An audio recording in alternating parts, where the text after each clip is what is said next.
Oh, let me sit down here. What's going on, everybody? It's your dating coach, Elliot Scott, and as you can see by the title below, we're going to talk about, I think, the best video out there on telling if a guy likes you based on his body language, because I'm going to tell you things that other dating coaches have not talked about. So if you haven't yet, please subscribe. Just click that red button below. I'll love you forever, along with the little bell notification so you get my videos right away. I want to jump right into this, okay? So, as I said, I'm going to tell you something that a lot of dating coaches do not talk about. Why? I have no idea, because I think it's more important than the actual body language itself. And I'm going to put it up on the screen now. As you can see here, there is a pyramid, with the bottom thing being the most important and working its way up to least important. And as you can see up there, it's body language. I want to break this all down, okay? Context. What the heck does that even mean? I thought this is a video about body language. It is, but hear me out. So let me give you an example. And I used this example before. If me and someone were hooking up and they were like, Elliot, of course it's gonna happen, Elliot's the shit, right? Elliot, I really like you, I want a relationship, yada, yada, yada. That whole spiel, okay? Whatever.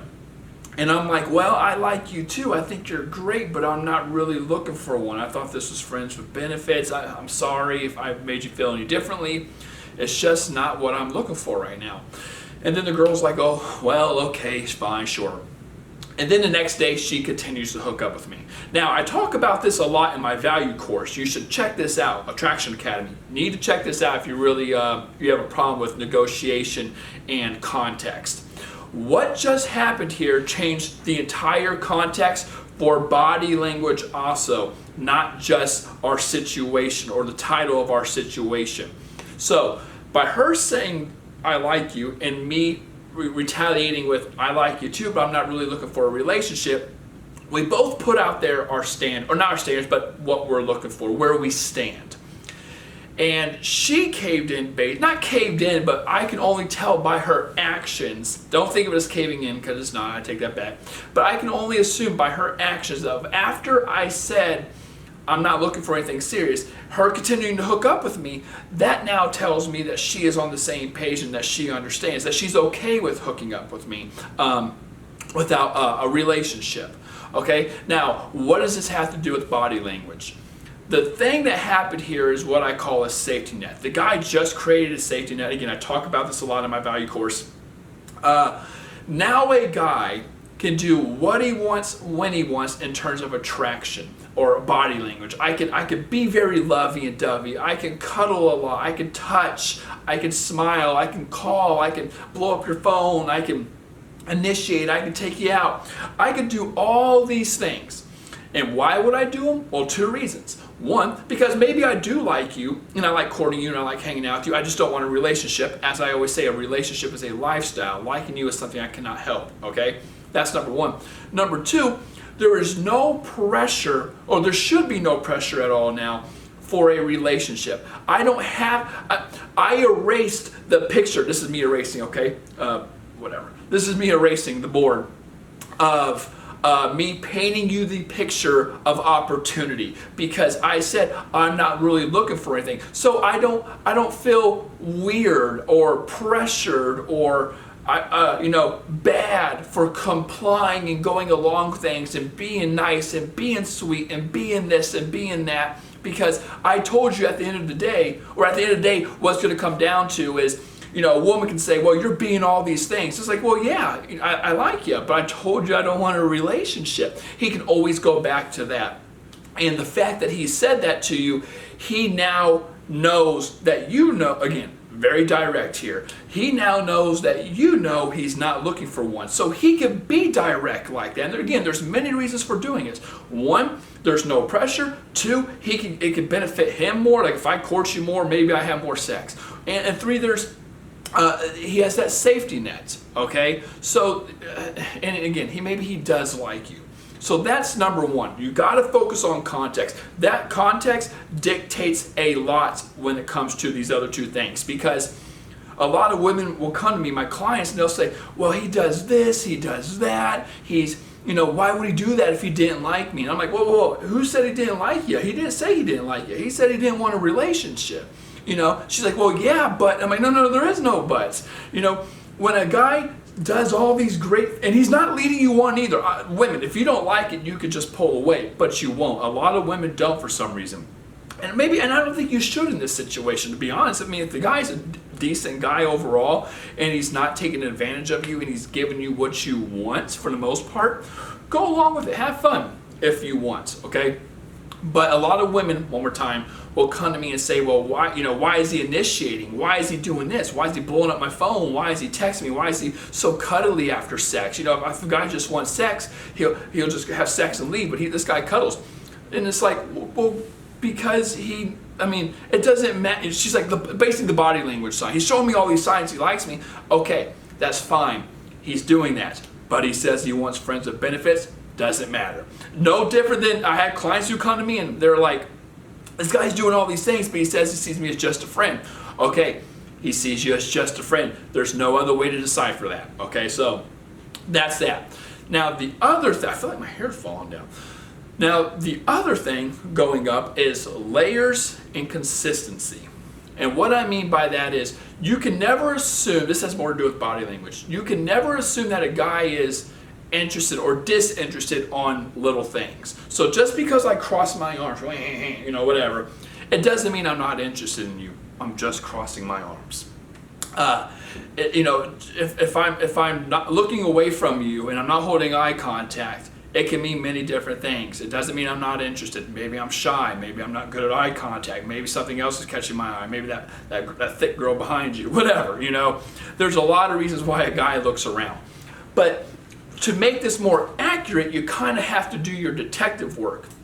And the two things I talk about is stacking, or not stacking, layering, and consistency. So if he's being consistent with these actions that he's layering up. So if I'm constantly looking at you, touching you, closing their proximity, and things like that, you should assume I'm interested. Okay? So basically with this level, of course, that's based on the context too. The context is the dictator, and this is just a little more accuracy. But never assume that he likes or dislikes you based on a couple things. You want to see it over a period of time if he's doing it and if he's consistent with it, and it's layering. Again, me closing the proximity and touching you and being flirty, and I doing that consistently shows you that I'm interested. But at the same time, if I'm not doing it consistently and I'm not being flirty, but I am touching you and closing the distance, maybe it's just a friendship. That's why it's really important to understand this kind of stuff and to focus on context, because that's the overall vibe of everything. And of course, the last thing is body language itself. And there's two things I want to talk about with this. The main things to look for, and something very important that a lot of people just don't understand or take into consideration. It's not really your job to decipher. Now you can, and I'm not telling you not to do it, I'm just saying this. It's not your job to decipher a guy's body language. Now, I still think you should, but I want to really emphasize that, because if a guy truly likes you, come here, baby. If a guy truly likes you like Popo loves me, he'll let you know. You love me? I know. He'll let you know. Why is that? Two reasons. One, our self-worth is based off what women think of us. If by definition I can't get women, I'm sterile. Simple as that. Guys don't want that. That's not a good route to go by.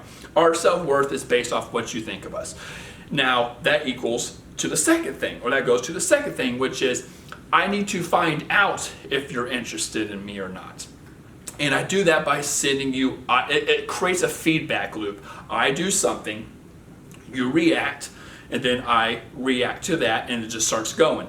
So, if I'm interested in you, I'm going to close the proximity. I am going to reach out. I am going to do this or do that to see how you react to it. Okay, but the problem a lot of women make is they either chase or they go along with it, or they're too they're too abundant or too accessible. They're not mysterious. They're not elusive. And when they're not again, this is very important, ladies. When you're not, this is why I always say to do it. When you're not doing those things, he doesn't have to make that effort to find out where you stand. So you don't have an opportunity to read the body language. You have to create an opportunity to read the body language. His job is to win you over. Be mysterious, be fun, be sexy, but be elusive. And have him chase you. And then, by his actions of chasing, okay, and what he says and what he does, what he doesn't do, you have a better and easier time to decipher what the hell is going on. But if you're chasing him and he's just like sitting back here and he doesn't have to do anything, you're not creating the opportunity for him to do something so you can read him like a book. Okay, he's just sitting back with his hands back. Oh, look at those. He's just sitting back here with his hands like this, just whatever. And you don't know where he stands. So that's an important thing with body language. Now, to tie this all up and to put a little bow on it, to make it simple, I think there's only 3 things you need to worry about. Touching, proximity, and direction or angles, okay? Or maybe opportunity, let's put it like that. Here's what I mean by that. When I say angle / opportunity / direction, I mean, is he facing you? Is he trying to create opportunities to see you? So, for example, if we work together, I'm trying to work in the department next to you, or I walk to your desk or your office often, or, I'm very flirtatious with you, or we cross, like, things like that, okay? Or for classmates, I walked with you to class often. I sit next to you. You're getting the idea that I'm starting to like you. So, angle, direction, opportunity is the first thing. Secondly is touching. Touching is the best way for a guy to deliver and retrieve IOIs, indicators of interest. If I touch a woman and she's, okay, then I know that's boundaries. I don't cross those. She's not interested. The reason she pulled away is because she doesn't feel comfortable. I need to invest more, or I moved too fast, or I read something wrong. I misread her, miscommunication. Okay, body language 101 here. So a guy is going to try very hard to touch you, and it is going to be something. What the hell are you doing? Oh my gosh, she's so cute. What are you doing up there? So a guy is going to try very hard to touch you, and it's going to be friendly at first. For example, it might, unless there were some other ways that you showed interest, such as you saying it, or you being flirty, or you guys sexting before even meeting, that kind of stuff. But a guy is going to try to touch you, and it's going to be friendly. It's going to be on the shoulder first, the upper back, then it's going to move down to the lower back. It might be on the knee, and then it's going to move up towards the thigh. It's going to be short, and then it's going to be longer. Where he puts his hand, it's going to be on you for a longer time, seconds, and things like that. So that's the other thing. And of course, the last is proximity. It's closing the gaps. Now, why is this important? Because men know consciously and subconsciously that nothing can happen from a distance. I know I have a better chance of touching you and winning you over and building rapport, seeing how you react, your intent, revealing your all this stuff happens when we're much closer together. It's much easier for me to make something happen when I'm in touching distance of you. And of course, by me closing the distance and you not pulling away, it's another IOI that you're interested in me. Okay, so proximity, direction, angle, opportunity, whatever you want to call it, and touching. 3 most important things. If you have those things and you focus on this pyramid that I'm talking about, I would think you would have an easy time telling if a guy likes you or not. So with that being said, ladies, I love you. Take care and peace.